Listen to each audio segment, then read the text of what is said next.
ओम शांति। 26 फरवरी 2022। बाबा के महावाक्य। मीठे बच्चे, रोज अमृत वेले ज्ञान और योग की वासुधूप जगाओ तो विकारों रूपी भूत भाग जाएंगे। प्रश्न: कौन सी एक भूल अनेक भूतों को अंदर में प्रवेश कर देती है? उत्तर: मैं आत्मा हूँ। यह बात भूलने से अंदर में अनेक भूत प्रवेश हो जाते हैं। देह अभिमान का भूत सबसे बड़ा है, जिसके पीछे सब आ जाते हैं। इसलिए जितना हो सके देही अभिमानी बनने का पुरुषार्थ करो। गीत। आज अंधेरे में है इंसान। ओम शांति। बाप बैठ बच्चों को इस गीत पर समझाते हैं। भगत भगवान से चाहते हैं कि भगवान आकर हमारी आंखों को अपना साक्षात्कार करा दे। अब तुम बच्चे तो सम्मुख बैठते हो, तुमने ईश्वर को पाया है, इन आंखों से देखा है। ईश्वर को कैसे पाना होता है वह खुद ही आकर बताते हैं, अर्थात यह नॉलेज देते हैं, समझाते हैं इस तन द्वारा। तुम सब आत्माएं भी इस तन द्वारा अपना अपना पाठ बजाती हो। बिगर शरीर तो कोई पाठ बजा ना सके। पाठ आत्मा ही बजाती है शरीर द्वारा। शरीर के नाम भी भिन्न भिन्न रखे जाते हैं। आत्मा तो एक ही है। आत्मा खुद कहती है और बाप भी समझाते हैं कि 84 जन्म आत्मा लेती है। आत्मा कहती है हम एक शरीर छोड़ दूसरा लेते हैं। शरीर तो नहीं कहेगा ना। अब तुम बच्चे तो जान गए हो कि हम आत्मा हैं, न कि शरीर। बाबा आकर हमको आत्म अभिमानी बनाते हैं।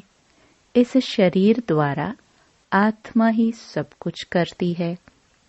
शरीर के अंदर आत्मा कहती है, इस शरीर द्वारा मैं चलता फिरता हूँ। मैं आत्मा जज, वकील आदि बनता हूँ। आत्मा कहती है हम इस शरीर द्वारा राजयोग सीखते हैं, फिर जाकर राजा रानी की लिबास पहनेंगे। अब तुमको आत्म अभिमानी बनाया जाता है। देह अभिमान में आना यही पहले नंबर की भूल है, जिससे फिर और भूलें भी होती हैं। इसको देह अभिमान का भूत कहा जाता है। हर एक मनुष्य में 5 भूत तो है जरूर। भूतों को भगाने के लिए ही वासुधूप किया जाता है। इन 5 विकारों रूपी भूतों के लिए वासुधूप है ज्ञान और योग। यह कोई जल्दी नहीं भागते हैं। उन्हों को भट्टी में डाला जाता है, क्योंकि यह 5 विकार बड़े पुराने दुश्मन हैं। बाप कहते हैं बच्चे, तुम्हारे में इन भूतों की प्रवेशता हुए आधा कल्प हुए है, जब से रावण राज्य चला है। बरोबर भारतवासी रावण को दुश्मन समझकर जलाते हैं। एक बार इनका खात्मा हुआ है, तब फिर रस्म चली आती है। इस समय तुमने 5 विकारों पर विजय पाई थी। रावण मुर्दाबाद हो गया था आधा कल्प के लिए। बच्चे कहते, फिर बाबा यह कब जिंदाबाद होगा? बच्चे, फिर आधा कल्प के बाद जिंदाबाद होगा, अपना राज्य करेंगे। कहते हैं ना, राम राज्य चाहिए। तो अब कौन सा राज्य है? रावण राज्य है ना। सतयुग में रावण राज्य ही नहीं होगा, वहां होगा राम राज्य। अच्छा, राम राज्य के पहले पहले राजा रानी कौन थे?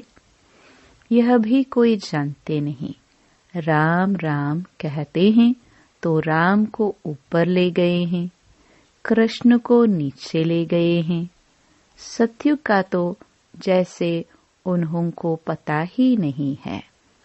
तुम प्रदर्शनी में भी लिख दो कि हर एक मनुष्य में 5 भूतों की प्रवेशता है। कम से कम 7 रोज भट्ठी में रहे, तब यह भूत सब भागे। उन्हों को ज्ञान और योग का धूप चाहिए। उनके सिवाय कभी मुक्ति, जीवन मुक्ति पा नहीं सकेंगे। इस ज्ञान और योग का इंजेक्शन एक ही सर्जन के पास है। अब यह ज्ञान आत्मा को मिल रहा है। आत्मा समझती है कि बाबा हमको समझा रहे हैं, और कोई भाषा में ऐसे नहीं कहेंगे कि परमपिता परमात्मा हमको पढ़ा रहे हैं। भगवान खुद भी निराकार, तो बच्चे भी निराकार। निराकार इस साकार द्वारा साकारी बच्चों को ज्ञान दे रहे हैं। यह तुम अच्छी तरह जानते हो, परंतु चलते चलते कई बच्चे भूल जाते हैं। भूलने का भी पहला कारण है देह अभिमान का भूत। उसको भगाने का अमृत वेले ही पुरुषार्थ करना है। अमृत वेले बाबा की याद अच्छी रहती है। कहते हैं, सिमर सिमर सुख पाओ। अमृत वेले का ही कायदा है। भगत लोग भी अमृत वेले ही सिमरन करते हैं। राम सिमर प्रभात मोरे मन। आत्मा बुद्धि को कहती है कि राम सिमरो। भक्ति मार्ग में तो ऐसे ही टोटके बनाते हैं। वह कोई रियलिटी में नहीं है। समझते नहीं कि काम भी भूत है। तुम लिख सकते हो, सब में भूत हैं। पहला नंबर है देह अभिमान, फिर सेकंड नंबर है काम महाशत्रु। आगे स्कूल में भी पढ़ाते थे कि तुम आत्मा हो, यह शरीर 5 तत्वों का बना हुआ है। आत्मा अविनाशी है, शरीर विनाशी है। अब तो यह पढ़ाई आदि कुछ नहीं है। अब तुम बच्चों को पूरा परिचय दिया जाता है। प्रेसिडेंट को जरूर प्रेसिडेंट कहेंगे, प्राइम मिनिस्टर को प्राइम मिनिस्टर। दोनों की एक्ट अपनी अपनी है। वैसे परमपिता परमात्मा और फिर त्रिमूर्ति, उन्हों की भी एक्ट अपनी अपनी है। शिव को कहा ही जाता है पतित पावन। वह ब्रह्मा द्वारा पतितों को पावन बनाते हैं। उनकी यह ड्यूटी है। अब बड़े ते बड़ा तो है शिव। शिव बाबा कब जन्म मरण में नहीं आते हैं। बाकी ब्रह्मा द्वारा सर्विस करते हैं। शिव बाबा है एवर प्योर। ब्रह्मा विष्णु पुनर्जन्म में आते हैं। शिव बाबा तो करन करावन हार है। इस समय बाबा मीठे झाड़ का सैपलिंग लगा रहे हैं। जो और धर्मों में कन्वर्ट हो गए होंगे, वह सब निकल आएंगे। तो यह इतनी समझानी नया कोई समझ ना सके।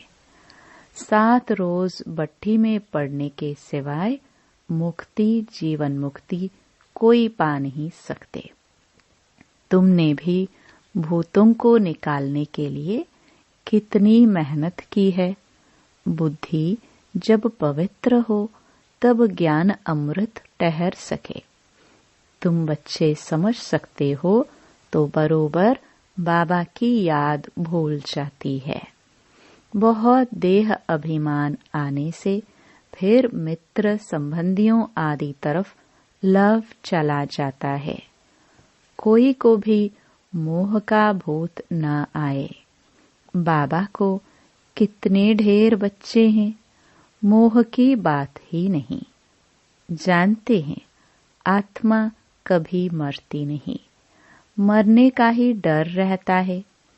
आत्मा भी अविनाशी है, परमात्मा भी अविनाशी है। वह जन्म मरण में नहीं आता। बाबा कहते हैं मैं इस शरीर का लोन लेता हूँ। मेरे रहने से इनको बहुत फायदा है। इनकी आयु बढ़ जाती है, गुल हो जाता है। इनकी सब खामियां खत्म कर बिल्कुल नया बना देता हूँ। बाबा तो है ही सुखदाता। मेरे कारण यह योग सीखते हैं, तब तो तंदुरुस्त बन जाते हैं। किसको गाली देना, गुस्सा करना, यह सब आसुरी स्वभाव है। सतयुग में यह गाली आदि होती ही नहीं। नाम ही कितना फर्स्ट क्लास है। हेवन, वैकुंठ, पैराडाइज कहते हैं। क्राइस्ट से 3000 वर्ष पहले भारत पैराडाइज था। इस हिसाब से बरोबर 5000 वर्ष ही हुआ। यह सत्य ज्ञान और सत्य नारायण की कथा कितनी सहज है। हम अभी नर से नारायण बनने की सत्य कथा सुनते हैं, राजयोग की। फिर यहाँ की बात भक्ति मार्ग में चली जाती है। वंडर है ना। भारतवासियों को पता ही नहीं कि लक्ष्मी नारायण ही राधे कृष्ण थे। पहले हम यह चित्र बनाते रहते हैं तो मनुष्य समझे। तुम बच्चों के सेंटर वृद्धि को पाते रहते हैं। बहुत चाहते हैं सेंटर खोले। जांच करनी चाहिए कि कितने पढ़ने वाले हैं। स्कूल में स्टूडेंट तो चाहिए ना। पहले 2-4 आएंगे, फिर जास्ती होते जाएंगे। गली गली में मंदिर टिकाणे खुलते रहते हैं। फिर 1-2 को देख बहुत आ जाते हैं। सेंटर खोलने जैसा भी चाहिए ना। हर्जा नहीं है खोलने में, परंतु विघ्न बहुत पड़ते हैं विकार के कारण। हम तो सिर्फ गीता सुनाते हैं, परंतु शुरू से इस विष के कारण झगड़ा चलता ही रहता है। समझते हैं यहाँ जाने से विष का प्याला नहीं मिलेगा। इस पर मीरा का इतिहास भी है। ऐसे तो बहुत कन्याएं और बालक ब्रह्मचारी रहते हैं, उनको तो कोई कुछ नहीं कहता। यह तो कल्प पहले भी गाली का ही थी। यह तो होना ही है। कोई तो पवित्रता की प्रतिज्ञा करते हैं, फिर हार भी खा लेते हैं। कल्प कल्प की लॉटरी है। इसमें जांच की जाती है कि कहाँ तक वर्षा लेते हैं, फिर कल्प कल्प लेते रहेंगे। कहाँ काम न मिलने कारण फिर क्रोध में आकर हंगामा करते हैं। तकलीफ बहुत देते हैं, मारते भी है। फिर जब समझ जाते हैं तो माफी भी लेते हैं। फिर भी अपकारी के ऊपर उपकार करना होता है। कहेंगे अच्छा फिर पुरुषार्थ करो। अपकारी पर उपकार कर उठाना बेहतर है। रहमदिल बनना होता है। पहले पहले मेहनत है आत्म अभिमानी बनने की। देह अभिमानी होने से बाप को भूल जाते हैं, फिर भूले होती रहेंगी। हर एक के चलन से पता पड़ जाता है, मुख से हमेशा रतन निकलने चाहिए, पत्थर नहीं। आगे पत्थर निकलते थे, अब रतन निकलने चाहिए। तुम्हारा नाम ही है रूप बसंत। बाबा भी रूप बसंत है, ज्ञान का सागर है और उनका रूप भी ज्योतिर्लिंगम दिखाया है, परंतु है स्टार। पूजा के लिए बड़ा रूप रख दिया है। अच्छा, मीठे मीठे सिखिल दे बच्चों प्रति मात पिता बाप दादा का याद प्यार और गुड मॉर्निंग। रूहानी बाप की रूहानी बच्चों को नमस्ते। धारणा के लिए मुख्य सार। पहला, पहले पहले आत्म अभिमानी बनने की मेहनत करनी है। देह अभिमान में कभी नहीं आना है। रहमदिल बन अपकारी पर भी उपकार करना है।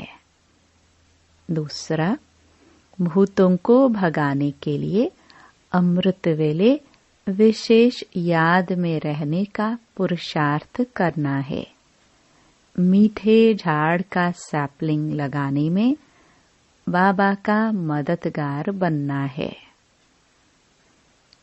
वरदान, बेहद की वैराग्य वृत्ति द्वारा मेरेपन के रॉयल रूप को समाप्त करने वाले न्यारे प्यारे भव।